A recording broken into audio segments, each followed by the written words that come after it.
almost never breathe, yeah.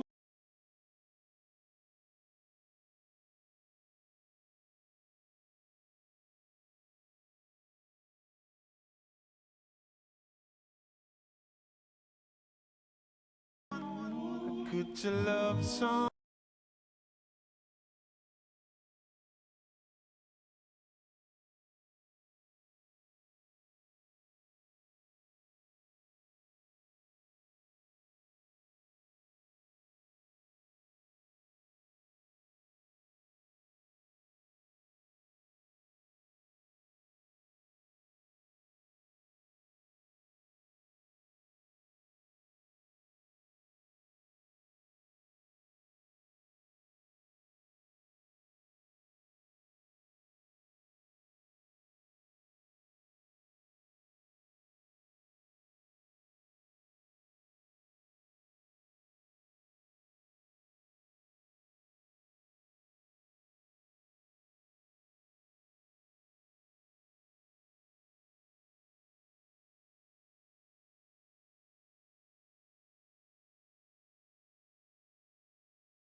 I'd like to say welcome to Joshua Oppenheimer.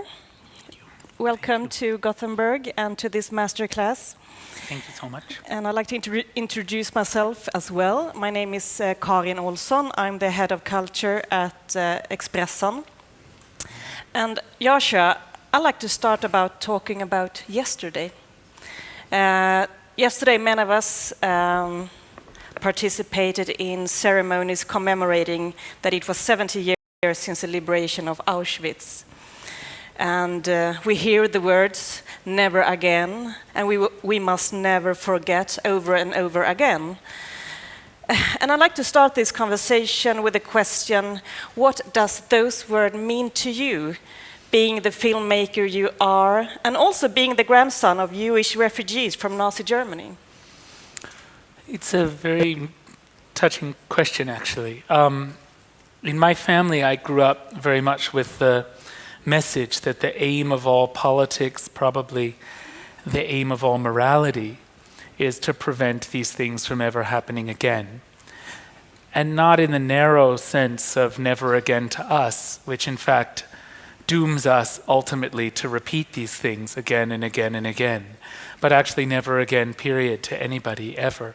And when in 2001 I found that I was working on another project, but found I was living in a community of survivors of genocide, a genocide that I'd never heard of, but that the Western world had, I quickly found out, supported, I came to understand that not only do these things keep happening again, but they keep happening with the support of precisely the countries, the people, the civilization that has claimed to be opposed to genocide. And I think at that point, gradually, I was sucked in. And at some point early in the making of these two films, actually early in the shooting of what became The Look of Silence, I had this moment of feeling like I'd wandered into Germany 40 years after the Holocaust, only to find the Nazis still in power, recognizing in the boasting of the perpetrators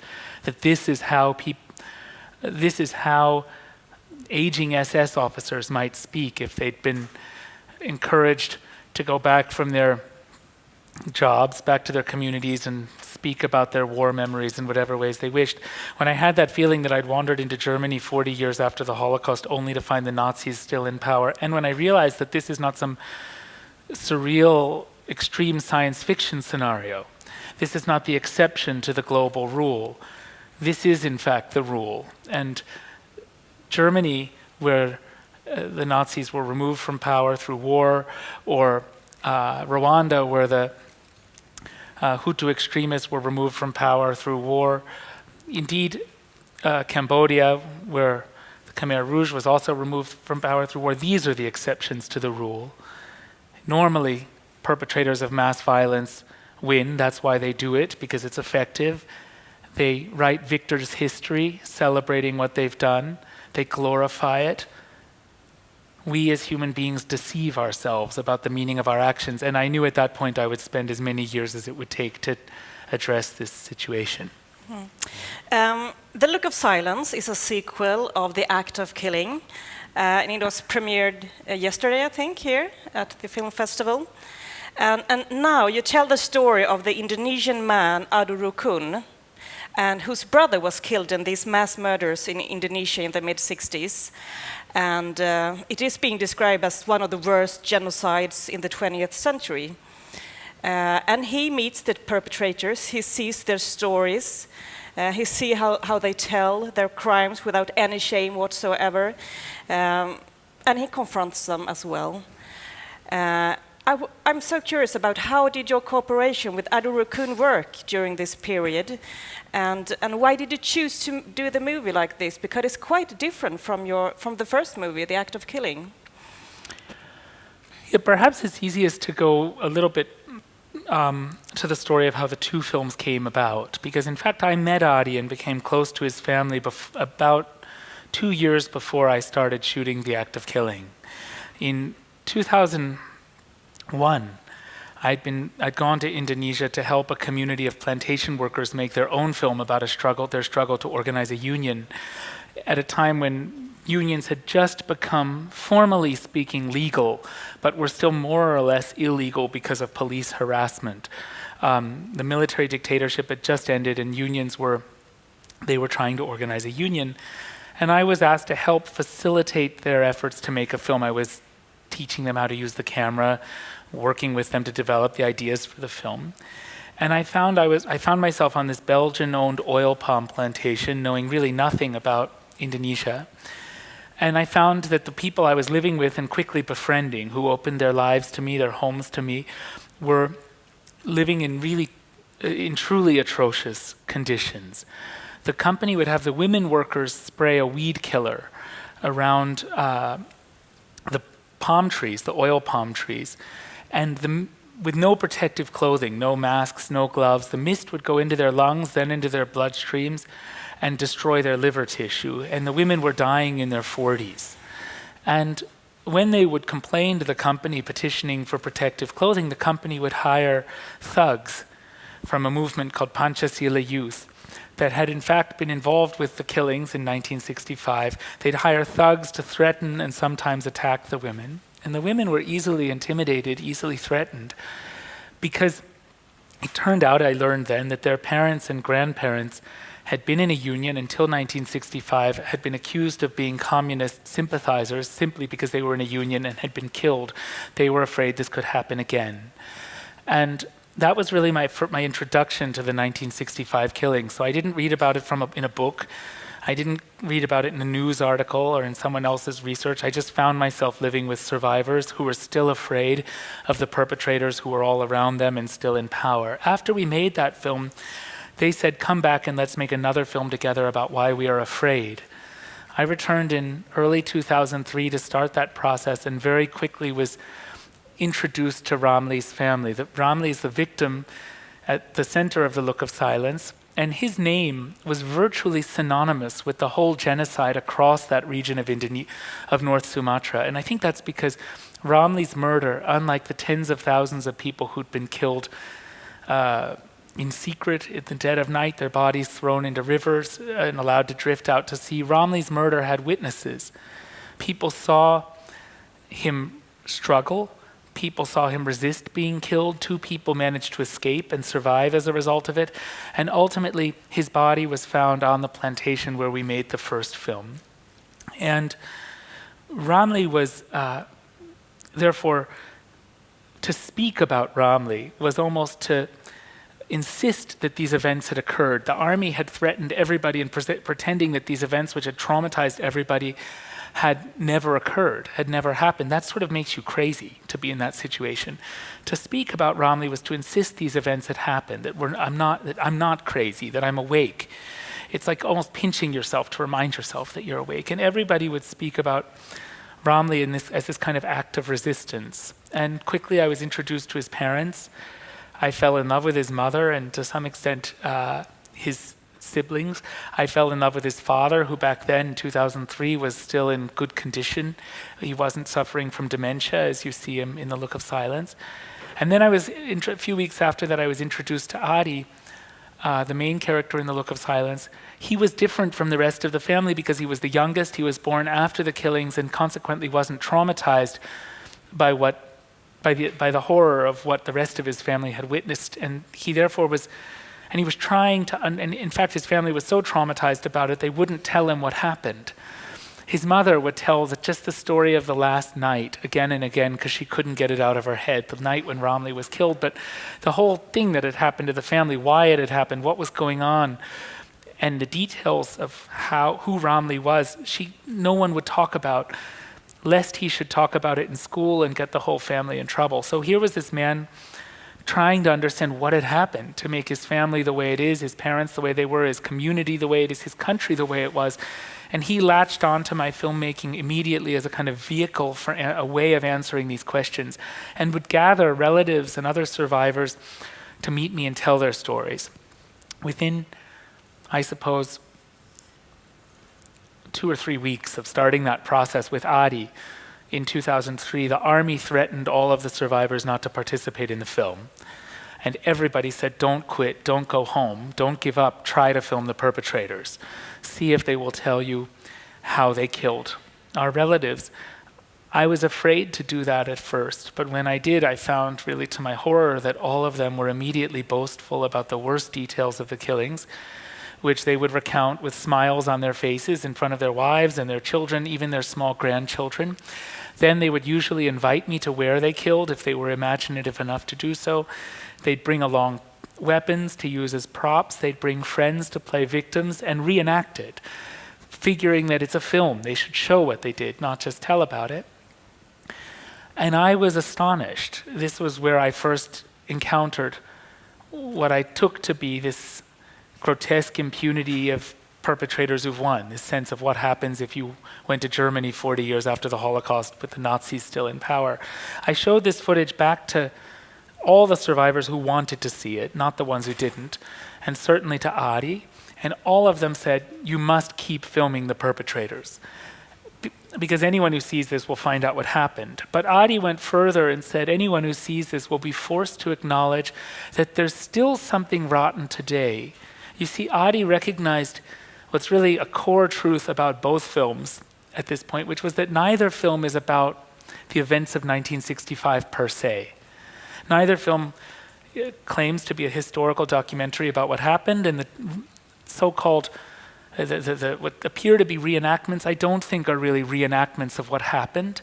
They're actually performances, they're dramatizations of the present day scripts and fantasies and stories by which the survivors continue to live with themselves so that they can live with themselves, justify their actions in the eyes of their society and to themselves. And in that sense, Adi understood anyone who sees this will realize what's wrong today, that these are films about impunity. He encouraged me to keep going. We went together to Jakarta, showed it to the human rights community. There, a key human rights campaigner who I quickly befriended and was encouraging me to continue was assassinated shortly afterwards by the intelligence services. A man named Munir was poisoned on his way to do a postgraduate degree in Holland. He was going to do a scholarship, and he was upgraded to business class by an off-duty Indonesian airline pilot who was really an intelligence agent who put arsenic in his orange juice and murdered him. Munir had said, Joshua, keep going. You're on to, this is like the crack in the facade of this country, of our nation's respectability. This is the truth. And so I then spent 2 years filming every perpetrator I could find. That old footage is what you see Adi watching in The Look of Silence. I worked my way up the chain of command. The 41st perpetrator I filmed was Anwar Congo, the main character in the act of killing. I met him at the end of that 2-year period. I lingered on him because his pain was right there on the surface. I saw that trauma, he was immediately talking about trauma and fear of ghosts. The first day I met him is the day he took me to the roof and dances the cha-cha-cha. It's a key scene at the beginning of the act of killing. He dances the cha-cha-cha on the spot where he's killed hundreds of people. And yet he says he does so in order to dispel, to banish the pain that he's just felt by talking about what he did. He says, if I talk about this, it'll make me crazy. So to forget all this, I've been going out drinking, taking drugs, dancing, look, I'll show you. And that was the first time I realized that the boasting isn't a sign of pride, but something else, something defensive, a desperate attempt to convince oneself that what one did was right and justified. I lingered on him for 5 years exploring that, knowing all the while that I would return to make a second film about what it does to human beings to have to live for 50 years in fear and silence. So you did all the filmings before this first one premiered? Yeah, so we did, that's right. So we shot The Act of Killing from 2005 to 2010. We edited from 2009, just before we finished shooting, to 2000 and came out with and did the post-production 2012. And after the film was edited, but before it was released, we went back to shoot the second film. And I knew that I didn't know that Adi would be the main character in the film, but I knew he would be a principal collaborator. And when I returned, throughout the shooting of The Act of Killing, Adi would watch everything we had time to show him. And he would watch it with the same anger, pain, sorrow that we see in The Look of Silence. And he was really transforming, I think, as he watched it. So midway through the shooting of The Act of Killing, I found out that in his work as an optometrist, he was starting to ask any patient over the age of 60 what they remembered from 1965. That was a result of watching the footage I was shooting with the perpetrators. I then gave him a camera and said, Adi, look for images. I know I'm coming back. I don't exactly know when, but I'm coming back and we'll make another film about what this means for the survivors.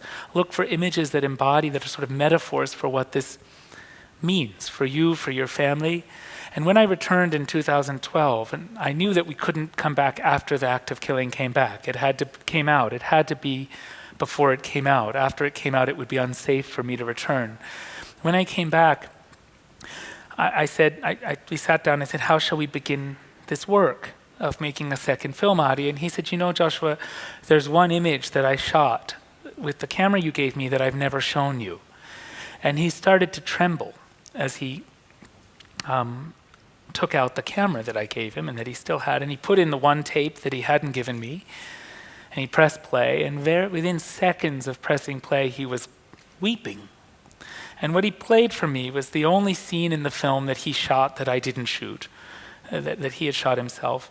And it's a scene that comes right at the end of the film where his father's crawling on the floor, lost in his dementia, really, unsure where he is, feeling like that he's in danger. And I said and Adi was crying as he played this for me, and I said, what does this scene mean for you, Adi? And he said, well, that was the first day it was the end of Ramadan, it was the Eid holiday, the whole family was together, and it was the first day my father couldn't remember who we are anymore. He was confused, and we couldn't comfort him because when we would try to, he thought we were strangers and he would get more scared. And all day it was devastating. We were trying to comfort him and we couldn't. And finally I felt the only thing I can do is bear witness to this. And he took out a camera and filmed. And I said, yes, but what does it mean to you? How does this relate to the movie we should make together? And he said, I feel like my father has forgotten the son whose murder ruined his life, but he hasn't forgotten the fear. So he'll never be able to work through the fear because he can't remember what happened. It's like he's trapped in a prison cell and has forgotten the door, can't find the door. and or lost the key. And I don't want my children, he said to me, Adi said, to inherit this prison of fear. And I think, therefore, what we need to do for this second film is to confront the killers. And that's unimaginable in Indonesia. It was unimaginable for me when Adi proposed it. I think my first thought was absolutely not, because it's too dangerous. And Adi said, and I said, why do you want to do that? And he said, because I think when they meet me, I'm a sensitive, I'm a gentleman, I think is what he said, and he certainly is. They'll see that I'm a human being. They'll understand, therefore, that my brother must have been a human being. They'll realize they've killed another human being, and they'll be forced to acknowledge what they did was wrong. And when they do that, I will be able to forgive them, because they're no longer identifying with their crime. I'll be able to separate their crime from their humanity and forgive them. And I thought that, and then we will be able to live together as human beings in a genuine community instead of as perpetrator and survivor divided by guilt and fear. I felt that was such a noble and shockingly empathic proposal that I thought I should think, is there any way we could do this safely? And I realized, well, we'd shot the act of killing.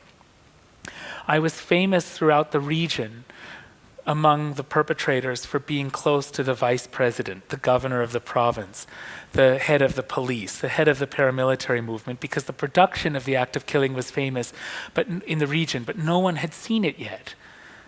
And so I knew that the men who were involved with killing Ramli were relatively low-ranking compared to the men I'd filmed with, and would have to think 2 or 3 times before physically attacking us. Did you take any kind of safety measures, and how did you deal with the moral responsibility as a filmmaker?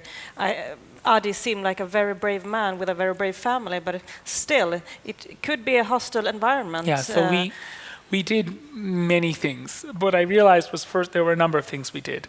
First of all, I realized if we worked our way very quickly, and we had to work quickly, from the lowest ranking perpetrator first, up the chain of command, and every night I would go back to Anwar in Medan, who I wasn't filming with anymore, but with whom I was close. In fact, I'm still close with him. I would know if word had leaked out that we were doing this, he would be the first to be confronted by the authorities, and we would find out. So I knew we had to work quickly, we had to work up the chain of command. We had to do one confrontation with the lowest ranking perpetrator who would cause no real danger to us, and then discuss it with Adi's family. So in the film you see 2 scenes, one where he's talking about it with his mother, one where he's talking about it with his wife. Both of those were shot after the first one. And then they wanted to, after we shot the scene which is in the film, they wanted to see what the first confrontation was like. They watched it and they understood the importance of it and said, continue. But always we thought we might not be able to release this film for a long time. We might have to wait until the political situation really changes. And we were certainly prepared to postpone the release for as long as necessary. We took all sorts of other precautions, like Adi's family and my Indonesian crew was always at the airport with their bags packed, ready to evacuate in case anything went wrong. We would shoot with a second car, a getaway car, so it would be harder to follow us if we had to make a quick escape. For the more powerful perpetrators, I would shoot with the smallest, with only one camera. I often like to shoot with 2 cameras, and that's because when I'm shooting a scene like these confrontations, because I feel like cinema is a very bad medium for words. It's an excellent medium for doubt and silence and moments where you can see on their faces that they don't believe the words they're saying. In fact, I know in this country, the act of killing really never came out in cinemas. It mainly came out on SVT. If you've only seen the film on SVT, I encourage you. It was shortened it's a real sadness to me. It wasn't their fault, it wasn't SVT's fault, but it was shortened by 70 minutes, an hour and 10 minutes. So the full film is 2 hours and 40 minutes long, and I encourage, if you haven't seen it, to seek that out. It's certainly available on DVD. And you see that film as well is looking for doubt in the faces of Anwar, in Anwar's face throughout the film, much more than I think we had time for in the cut on television. Anyways, cinema is not a great medium for words, so I'm always trying in these dialogues between the perpetrators and Adi to focus less on the sentences, there's the words coming out of the character's mouth, and more on the reactions of people. And it's much easier to do that with 2 cameras, but when we shot with the 2 most powerful perpetrators, we limited ourselves to a very small setup with 1 camera. We would bring no ID. For Adi would come with no ID, so that it would be hard for them to figure out who he was. At least it would take, and hopefully we would be able to get help from our embassies before before they would be able to figure out who he was. We bought new mobile phones, so we'd be certain there was no data in the phones, so that they could figure out who my crew is in Indonesia, to protect people. So these were the kind of precautions we took then. We also used the eye tests became a metaphor. I mean, it was obvious when I found out Adi was testing people's eyes as part of his daily life, that there was this powerful metaphor here, because I knew that some people would get angry at him and tell him they didn't want to talk about this. It was too dangerous to look at. So a society that's deliberately shut its eyes to something, confronted by a man whose profession is to help people see, was an obvious metaphor. But I realized that it also would be helpful in making us safe during these confrontations. If I would introduce Adi, I would come and say, it's good to see you. I'd come back to Perpetrators I'd filmed 7 years earlier, and I'd say, I'm back, this time with a friend who's Indonesian, who has a personal involvement in these issues. I'd like to document his discussion with you. As a thank you, he'll test your eyes for free, and if you need glasses, give you a pair of glasses. And the reason we did that, in addition to the idea that it could be a powerful metaphor, was that we needed a context that we could prolong as long as necessary, in which the perpetrators would be able to tell everything important that we had documented in the old footage. It was very important for the scene that the perpetrator knows that the perpetrator himself has told Adi the worst details of what happened. The viewer would know, of course, that Adi had seen it in my footage. But that's very different from the perpetrator knowing that Adi knows. And it's very different that the perpetrator knows it came from him, rather than we have sort of set up the perpetrator in advance by screening an old footage to Adi. Adi could, of course, have said to the perpetrator, look, I saw you said this in 2003 or 2004, but that would be to entrap the perpetrator. And that would then mean that we would probably never get to the dialogue that Adi so earnestly wanted to have. So the glasses tests were a way that he could just continue to ask for more information very gently until everything that Adi knew from the old footage had come out. And it also is disarming. When you're at the doctor or the dentist, you're trusting. And that meant that the story was more likely to come out and more likely to come out safely. Talking about this metaphor, as you told us, he's an optometrist, optiker, and it's so special when he tests new lenses on the perpetrators and asks, do you see better now? As you said, this is a very strong metaphor for like the search for truth and for reconciliation. It's almost too good to be true. Like you find an optometrist that and have this as a symbol for the whole movie, and it's called the look of silence. But it's very, could this be made up? It's almost too good to be true, to find this man. I think that in nonfiction cinema, you grow your metaphors like beloved plants in a tenderly looked after garden. That doesn't mean you make it up, in the sense that Adi's an optometrist and he does ask people about their eyesight, and he does ask people about their memories of the killings, as we see in the first scene in the film, early scene in the film, where he's testing an old woman's eyes and asking her about the killings, and she says, "You're asking too many questions." But you develop the metaphor. So of course, when we had the idea that we could use the eye test as a way for Adi to approach these men and to connect with these men, there was that insight that this could be powerful. And then when it starts to unfold, the first time it happened is with Inong, the man who tells these awful stories of drinking blood and cutting off a woman's breast and climbing, and another killer who went crazy from climbing, crazy from killing his own sister, having his own sister killed, and then climbed a coconut tree every morning and did the call to prayer, thinking he was in the minaret of a mosque. This sort of nightmarish. I saw the surreal bright red glasses as Adi started to put into his eyes, and I knew the stories Inong was likely to tell because I'd filmed with him before, and we just watched them the day before together, Adi and I. And we had 2 cameras filming so that they could get the reverse shot, one from there and one from here. And I quickly told the second camera, no, I want a close-up or an extreme close-up frontal on Inong's face, which means you can't cover even half the scene that way. It turns Inong into a kind of tableau, into a kind of image from a painting, and a portrait instead of and that meant that I moved the second camera, which maybe would have been at the complementary angle, frontally to cover the whole conversation as you would if you were shooting with only one camera. And I did that because I saw here was this metaphor that was going to be explosive.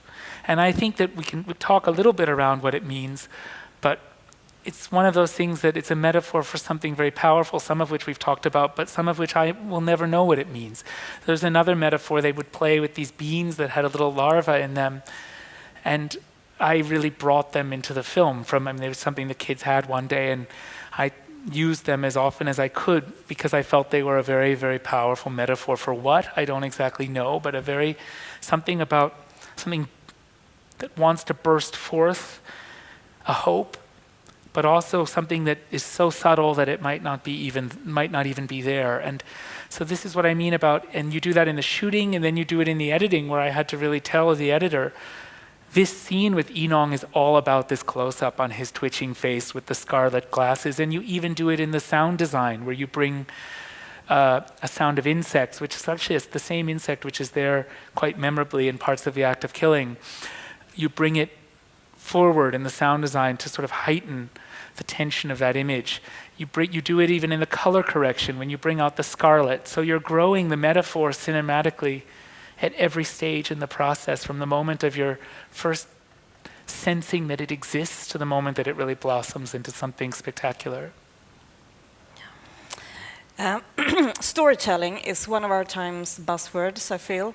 And I've heard you say that you don't want to reduce yourself to a storyteller. You are something else. Could you explain that a bit? Yeah, I think it's I see myself as an explorer rather than a storyteller. Maybe it's because storytelling to me as a word, I evoke storytelling evokes somebody sitting around a fire telling a story, someone who's versed at, figuring out how to build suspense and how to make something emotionally involving, and it's a kind of craft. And it's a craft that certainly doesn't describe most of the experience of filmmaking at all.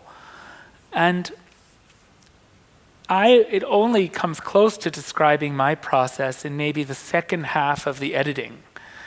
The shooting is, for me, a process of exploring. You start with some powerful characters with whom you become very close, and you intend to take a deep, prolonged, life-changing journey. I think a storyteller who says, this is the story I want to tell, and you tell it as well as you can, may not be in control of the story if it's a great story, but somehow has to have enough mastery that by the end of the story, they're sort of the same. They're able to foresee who they will be at the end well enough that they're able to figure out how to tell it. I want to be totally transformed by my filmmaking. I want to be someone new at the end of the film. I'll always have my same moral core, but I want to be someone new. So you have these strong relationships. You have some profound questions. You have some metaphors. In the case of The Act of Killing, and both of these films, it was the boasting of the perpetrators was a strong metaphor. You develop methods that are cinematic methods. What can you do together with your characters that will be most insightful to your questions. And you set those things in motion, and you continue shooting for as long as you're getting deeper. And when you're no longer getting deeper and you just start getting broader or moving to new questions that are not related, then it's time to stop shooting, or else you'll start shooting a new film. It'll be a new film. And then you start editing. And when you edit, you're simply continuing the exploration. The footage in my work is, I think, particularly constructed because I like to create this challenge for myself. It's particularly constructed to be as dense and layered as possible. And so the editing process is more a process of excavating the layers of meaning, material, resonance, themes, questions in the material, in the footage itself, than it is assembling a story. And it's certainly not assembling the story of the production. It's certainly, you notice in neither film do I tell the story that I told you today about how I came to this and how we made the film, because that would make me the protagonist of both films. And I see the final film as a kind of translation into in the case of The Act of Killing, 2-hour and 40-minute experience. In the case of The Look of Silence, an 1-hour and 40-minute experience. A translation of the wisdom and the experience of that exploration of the journey of the shooting and the sort of archaeological excavation of the first half of the editing. So it's only in the second half of the editing where I'm really thinking, how do I translate all of this insight into an experience, that the craft of storytelling comes in. And it's but one of many crafts that I use as a filmmaker. Maybe if I were a fiction filmmaker, I'd have a different attitude about this, but I think it's an obnoxious term too. I don't know why. It's certainly approachable. Maybe it's too approachable. Maybe I think art should promise. I think it's also I've never thought this before, but I feel, bear with me. I think it's also a symptom of the gradual co-optation, the colonization of art by entertainment. I think that as culture becomes more and more commercial, particularly in my home country, where it's the United States, my country of origin, where it's virtually reduced to being bait to lure human beings to watch advertisements. You ask, what does commercial television sell? It doesn't sell shows, it sells audiences to advertisers, and the shows are but the bait that attract you to watch the ads. This means that the shows have to be as seductive and entertaining as possible. And storytelling, of course, is very approachable, right? You want to be told a story.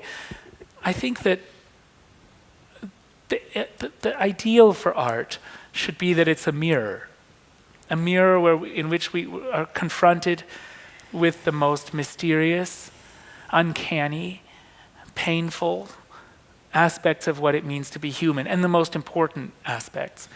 And somehow there's something about the whole ambition to reduce film to storytelling that I think is a symptom of the robbing of humanity by commerce, of culture, and that mirror which we so urgently need, especially these days.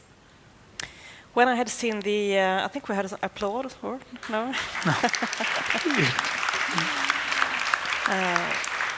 When I had seen The Act of Killing, I was astonished, and I thought to myself, have I ever seen anything like this? And I don't think I have. This integrity, have that costed you something? How have your teachers or your friends, have they tried to make you, to tell you, no, a documentary movie has to be done this way. You have to present the facts. You have to show, the film, the documents, the ordinary way of doing a historic documentary movie. No, I always avoided teachers like that. I always dropped out of their classes as soon as I was in them. And my mentors were people who were thrilled by the exploration that I was undertaking. My main mentor as a filmmaker, in terms of he was an actual teacher of mine, was the Yugoslav director Dusan Makavejev, who made these ecstatic works of hybrid cinema where he would combine fiction and documentary and archive in masterpieces like W.R., Mysteries of the Organism, Sweet Movie, Innocence Unprotected, Love Affair, Diary of a Switchboard Operator, just landmarks in the history of cinema. I was not in touch with him while I was shooting The Act of Killing very much, although we're in touch again. And we've been in touch since he saw The Look of Silence as a rough cut. It was very lonely. It was a very lonely journey. We couldn't get film support until much of the film was shot, and we've relied very much on the kind of non-commercial finance that's available in Europe, the Danish Film Institute, the Norwegian Film Institute, the Nordic Film and TV Fund. It was very hard to get. It was very strange to come back from shooting a musical number, for example, and return home to England, where I was living at the time, and to think I'm the first director in the history of cinema who's shooting a musical or a cowboy scene or a cowboy film or a gangster movie and not have any producer or any financier or anyone at all asking to see the footage. Normally, there's a lot of commercial pressure on musicals and gangster films and Hollywood genre films, and there's people wanting to see the material. I'd come home with hundreds of hours of material and no one would look at it. No one wanted to, no one knew about it. That was lonely and difficult, and all the people who were very involved with the beginning of the film, apart from a few of my Indonesian crew members, dropped out because they just couldn't understand why I had 300 hours and I'd say I need to shoot more, and then I'd go back and they'd say, okay, just shoot a little bit, and I'd come back with 700 more hours of footage. And I knew always that what I was doing very precisely, but I had tremendous doubt myself. It was frightening. But instead of costing me support, it also earned me new friends. So, for example, one of the executive producers on both films is somebody without whom I would probably not be a filmmaker. It's Werner Herzog, who saw. Here's another little, because I really want people in Sweden to see the long version of The Act of Killing. I'll tell you his reaction to the film. He called me after seeing a DVD which I'd managed to hand off to him in a hotel lobby, thanks to the British executive producer of The Act of Killing, Andre Singer, who produces some of Werner's documentaries, set this meeting up. And I managed to show Werner 10 minutes from the sort of climax of The Act of Killing. And then I handed him the film. And he said, I have to watch this film. I've never seen anything like this. But I didn't hear from him for a long time. He called me 2 months later. And I picked up the phone, and there it was Werner Herzog. And he said, I've never seen anything like this, and was very positive and supportive. And then he said, what are you doing now? And I said, well, in fact, I'm shortening it, because we have promised a 90-minute version for television, and we want it to be seen by a wide audience in the United States, so we might make a 2-hour version as well for cinema, because otherwise it won't get seen in the United States. And politically, it's very important to us, for the impact the film we feel can make, that it has as wide an audience as possible, at least part of the story. He got furious. He said, that's a crime, and shouted at me for a good 3 minutes. And I was so upset, because this was like the man I admire more than any other filmmaker in the world. And it's like this moment, where you are so happy and then it turns out to be wrong. It wasn't true. And then he hung up on me. And I think I was too shocked to cry. I just sort of looked at my mobile phone and thought, well, I'm no more alone now than I was before he called. That was weird.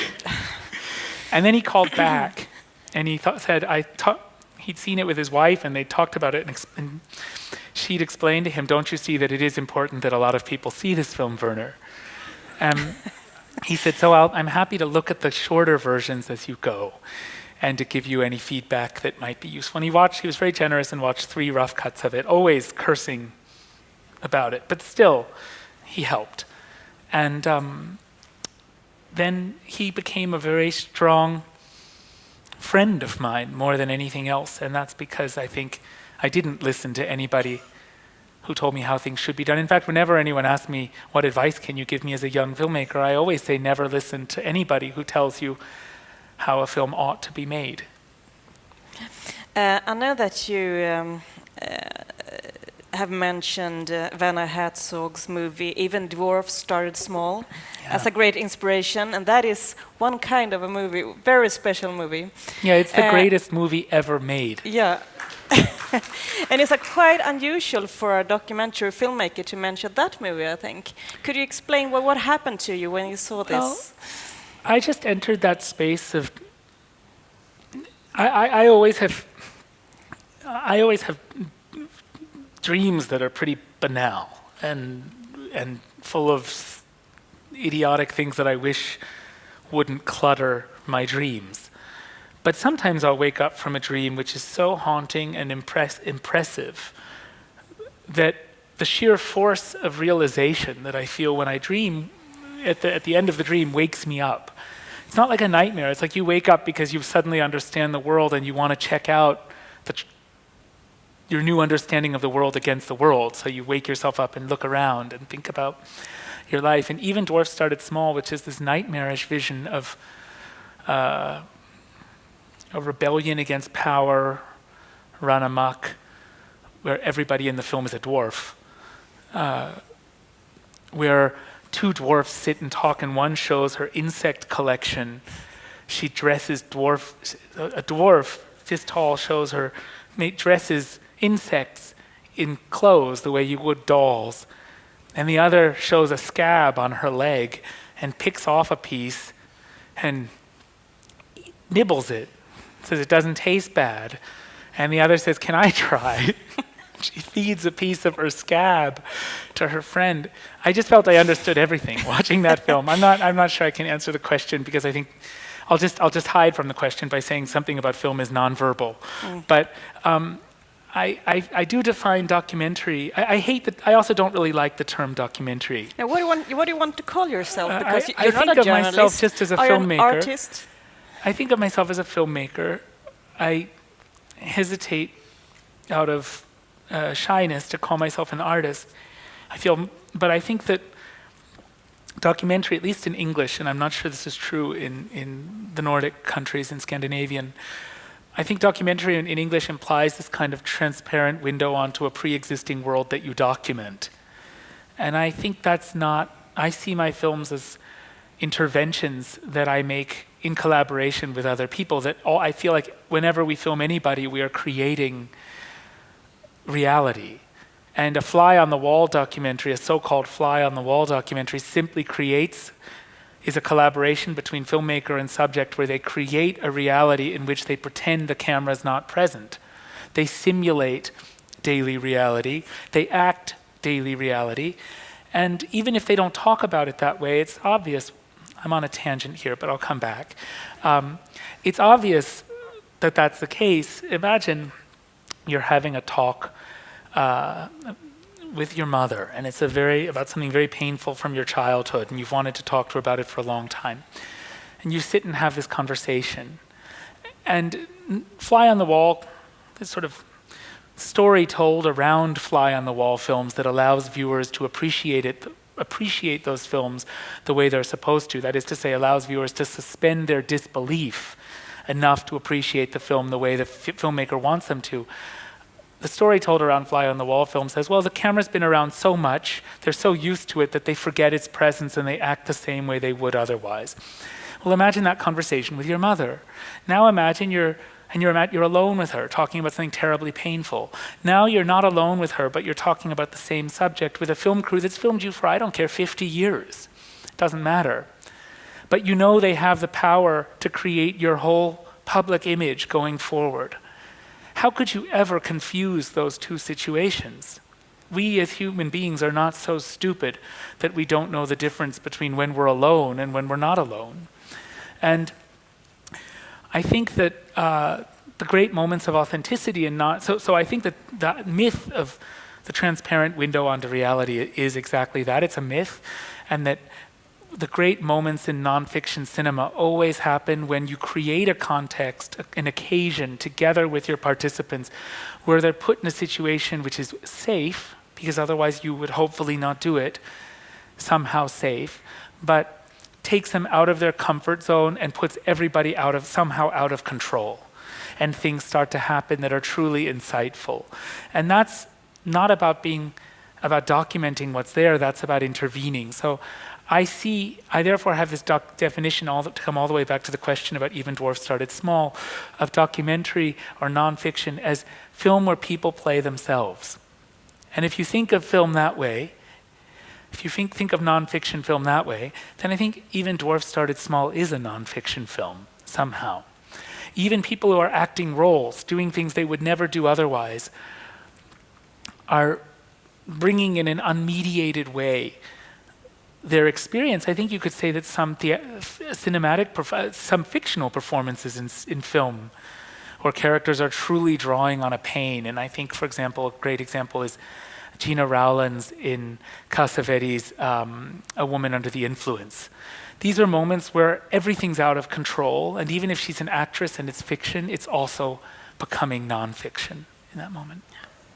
I know that you would like to interact with the audience, so if you have any Only questions if they want to Joshua, interact with me. We have two people here with the microphones, ready to hand out it to anyone who would like to ask Joshua something.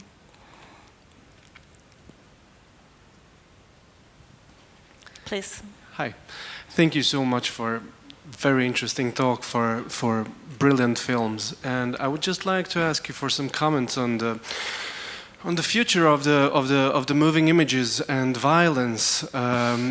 You are not just a director, you co-edited a book which is called Killer Images, which is a great book dealing with this paradigm shift of digital cinema emerging into something else than it was before, of course, and how can we cope with the moving images and violence? Because violence is all over the place. I mean, we can see the images from Syria, from Middle East, from Afghanistan.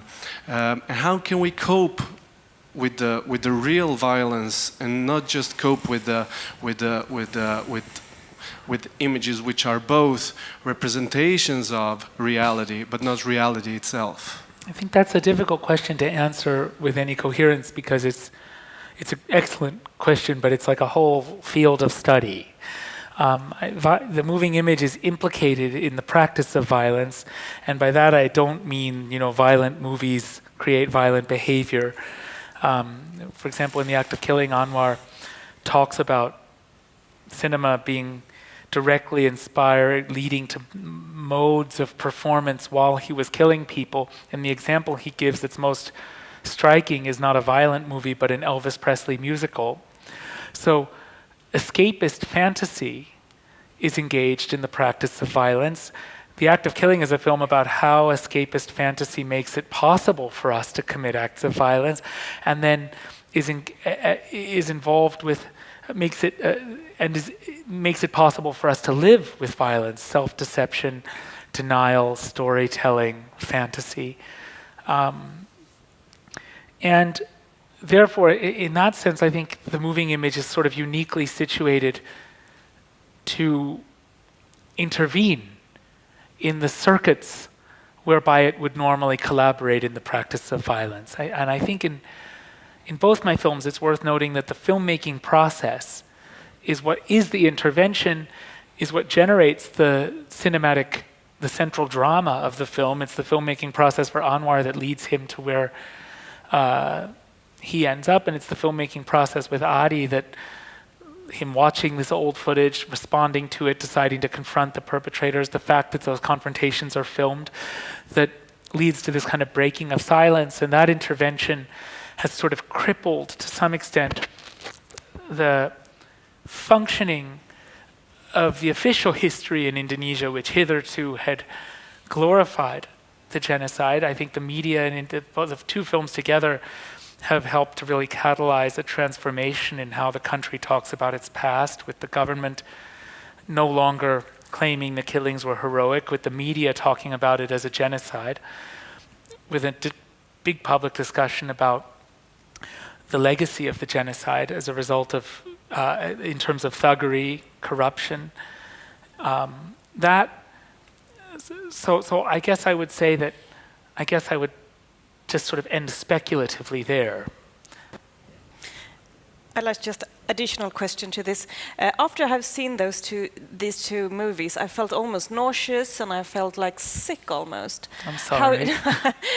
No worries. But how did you cope with this? So many years you spent in Indonesia filming, meeting those perpetrators, bragging about what they've done. How did you emotionally cope with that hard work? Well, people often ask me if making the act of killing was frightening because they see me interacting with very powerful perpetrators, and there's in fact it was not physically frightening, it was emotionally frightening. There's a scene in the act of killing, it's not in either of the shorter versions of the film, that was for me the most important moment in the shoot, apart perhaps from the very end, which is where Anwar shows how he starts playing a game where he acts out how he might have killed children, but using, instead of a child as the child, a teddy bear. And Herman, dressed as a gangster in this film noir set, starting as a game as well, plays the mother of the teddy bear, trying to save her life by offering Anwar, save both her and her daughter's life. It's Herman, a man, but trying to save her and her daughter's life by offering Anwar the daughter, the teddy bear, and Anwar responds by killing the teddy bear, butchering it. And it's just a teddy bear. But it was one of the most horrible things I'd ever seen because it was the beginning of this sort of downward spiral where Anwar throws himself into the despairing, ecstatic despair of evil. He knows that he's sort of starting to recognize that he's destroyed himself by doing this, and instead of having the courage to pull himself out from it, he identifies wholly with it, completely with with the worst of it, and throws himself into it. And that we glimpse something about the mechanism of evil and the blaming of victims, because after butchering the teddy bear, he blames Herman, saying, "This is what we do to people who try to bribe us with their children. See, you're the real barbarian." And it's this kind of mechanism of blaming the victim because you know that you've destroyed yourself by hurting people, by victimizing people, and throwing yourself despairingly into the bliss of evil, that somehow this scene shed light on, and it was the beginning of, and I think it's maybe the most important omission of the shorter versions, is this insight into the mechanism, the way trauma and damage that comes from hurting people is part of the mechanism of evil and continuing to hurt people. And shooting it, Anwar was wearing a microphone in his shirt, and it was rubbing like this, and it was annoying. I had to stop to fix it. So, and because it had started as a game, I was the one shooting, not my cinematographer, and we were about this close, and I put down the camera, fixed the microphone, and Anwar said, "But are you sure you want to continue?" And I said, "Why?" And he said, "Because you're crying." And I didn't know I was crying. I felt my cheeks and saw I was crying. And it was the only time really in my life where I've cried without realizing it. And I said, "So I am." And Anwar said, "What should we do? Do you want to take a break?" He was always very caring always actually, as an old man. And outside the fiction scenes. And I said, "No, we must continue."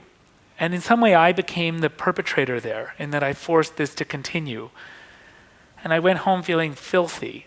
And I went home that night and had a terrible nightmare. The next day I couldn't sleep because I was afraid the nightmare would come back.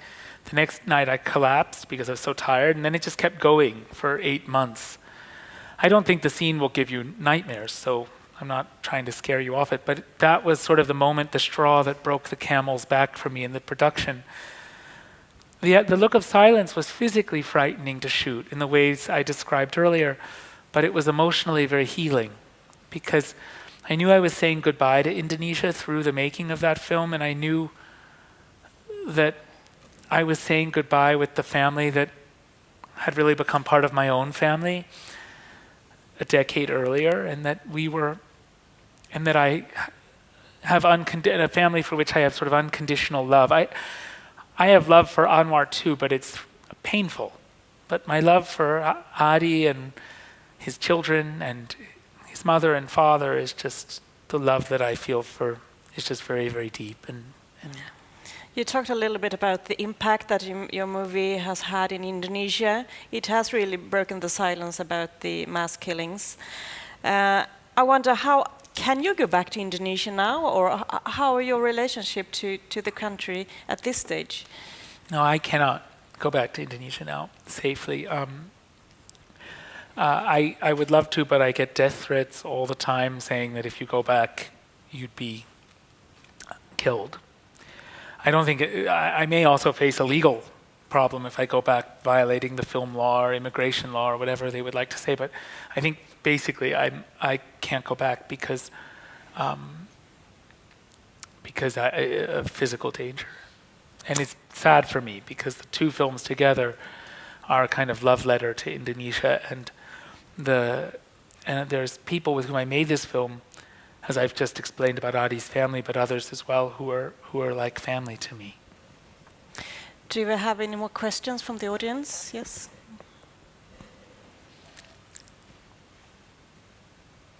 Thank you. I haven't seen the film yet, The Look of Silence. I'm going to see it tonight. But my first question is, from what I understand, you said that your main hero wanted to confront the perpetrators, the killers, to talk to them, to understand them, and to forgive them.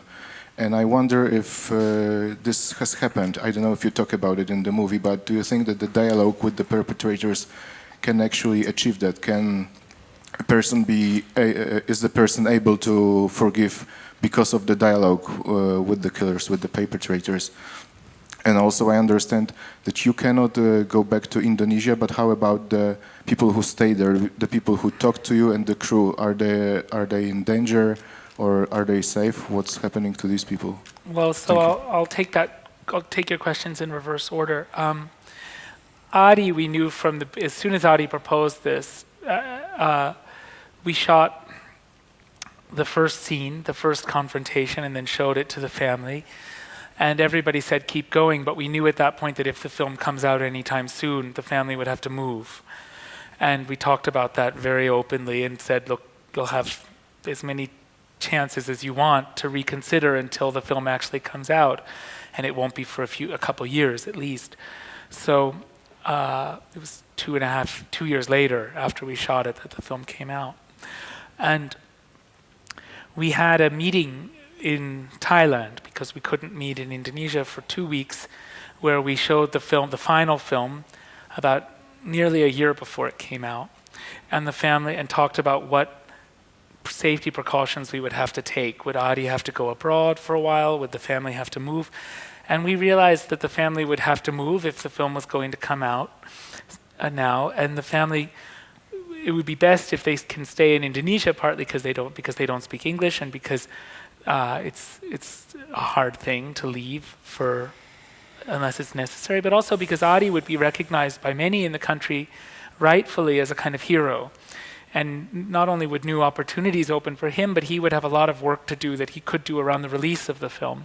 And that's exactly what happened. So when the film came out, had its premiere in Jakarta on November 10th last year, it was, unlike The Act of Killing, which had its first screenings in secret, The Look of Silence premiere was attended by 2,000 people and held by the government, the National Human Rights Commission, and the Jakarta Arts Council in Indonesia's largest theater.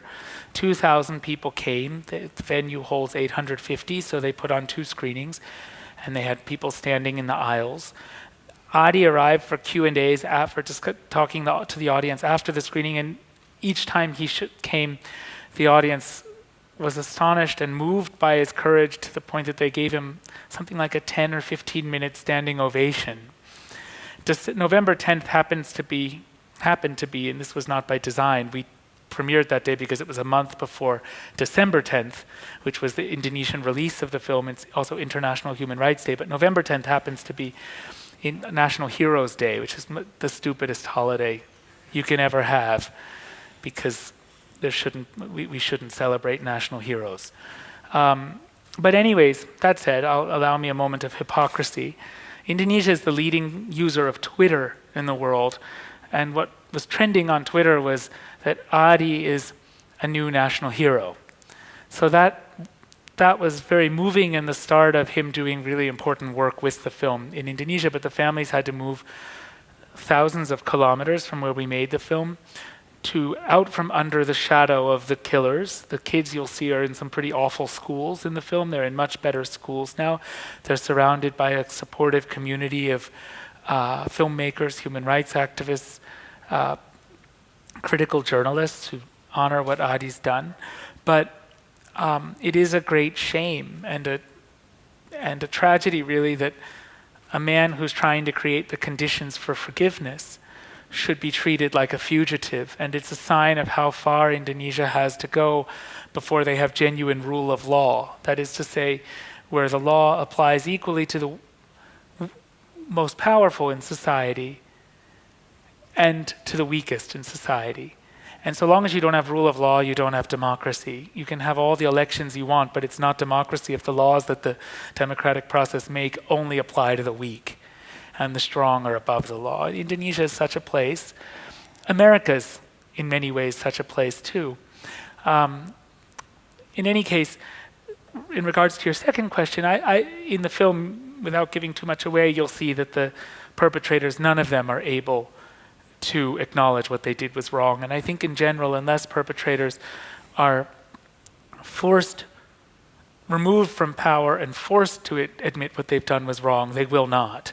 Not because they're monsters, but because they're human, and being human, it's very hard to live with that kind of guilt.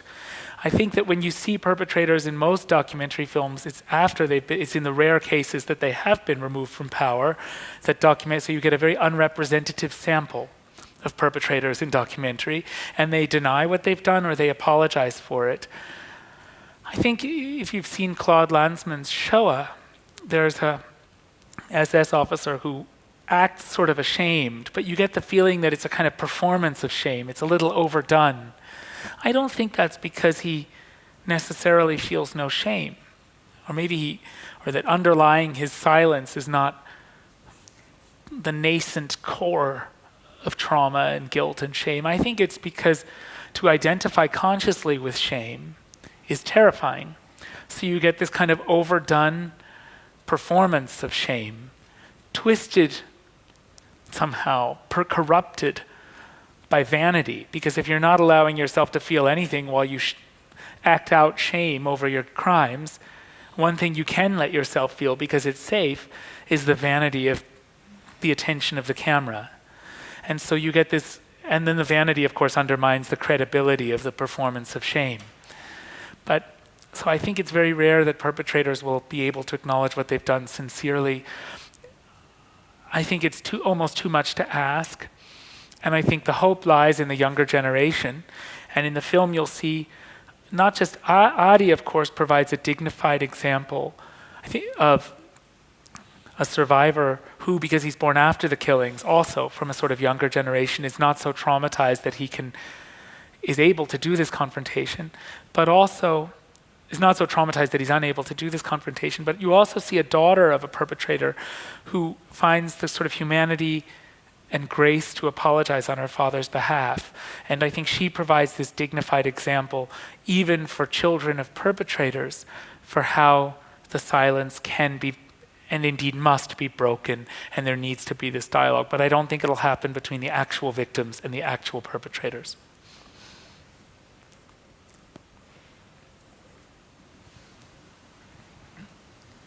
The concept of responsibility runs through, I think, both films very, very strongly, and time again, Adi asks, do you feel any responsibility? And one of the characters, one of the perpetrators of the atrocities actually says, the Americans taught us to hate communists. Right. By implication, I think, and you mentioned earlier on, that the United States and indeed my own country, Great Britain, supplied the arms and a lot of the technology and even some of the methodology of torture to aid the genocide. In one sense, responsibility belongs to us all, and I wonder whether your film will resonate well beyond Indonesia and upset quite a lot of people in higher places, certainly in your own country, United States, and indeed in mine. Would you like to say a little bit about that? Yeah, well, I absolutely hope so, and I agree. Unfortunately, the details of what America did, there's some really damning details that have slipped out. The people who've told State Department officials who've boasted, in fact, about supplying lists of thousands of names of people they wanted the Indonesian army to kill during the genocide. Boasted because they thought it was crucial intelligence, but really they were giving a signal to the army. It wasn't, because these were all public figures, so it wasn't meaningful intelligence. It was really a signal, kill everybody. The details of what arms were given, how much money was given, how whatever training in torture happened, how that was delivered, remained pretty heavily redacted. So a tranche of documents was declassified, accidentally in fact, but all of the important information is blacked out. We held screenings on Capitol Hill in Washington for lawmakers in the United States. Some of them were very moved by it and have introduced now a Senate resolution, which then will hopefully go to the House of Representatives, saying that the United States must declassify all of its documents pertaining to its role, take responsibility for its role in the killings, and apologize for it. When I was lucky enough to address the crowd in the Royal Opera House when they were giving out the BAFTAs, I made the same point in the UK, that we have to take responsibility for our role in this. Interestingly, when the BBC put my little acceptance speech online, they cut out that sentence, so there's just a little jump cut. It wasn't because it was a long speech, I think, and it could have been innocent, but it didn't appear, it wasn't good, let's say. It was a poor choice of edits.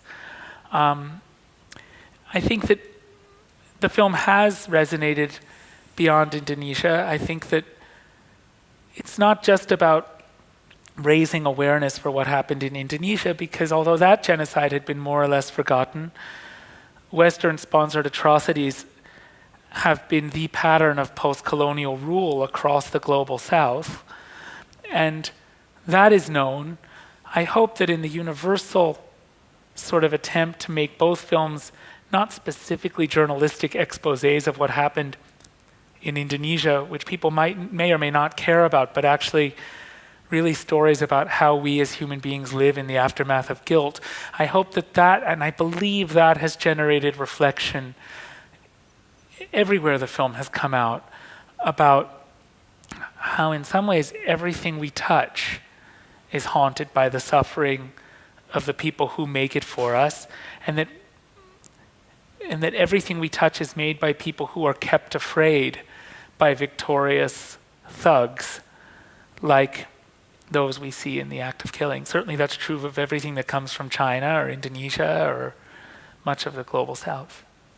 And many of the natural resources we pull from Africa. And so we are literally eating and wearing suffering. And I hope it also leads people to think about that. We have time for one last question, if we have one. Okay. Then I'll say thank you very much to Joshua Oppenheimer. And you can see the look of silence tonight at the festival. Thank you. Thank you so much. Thank you.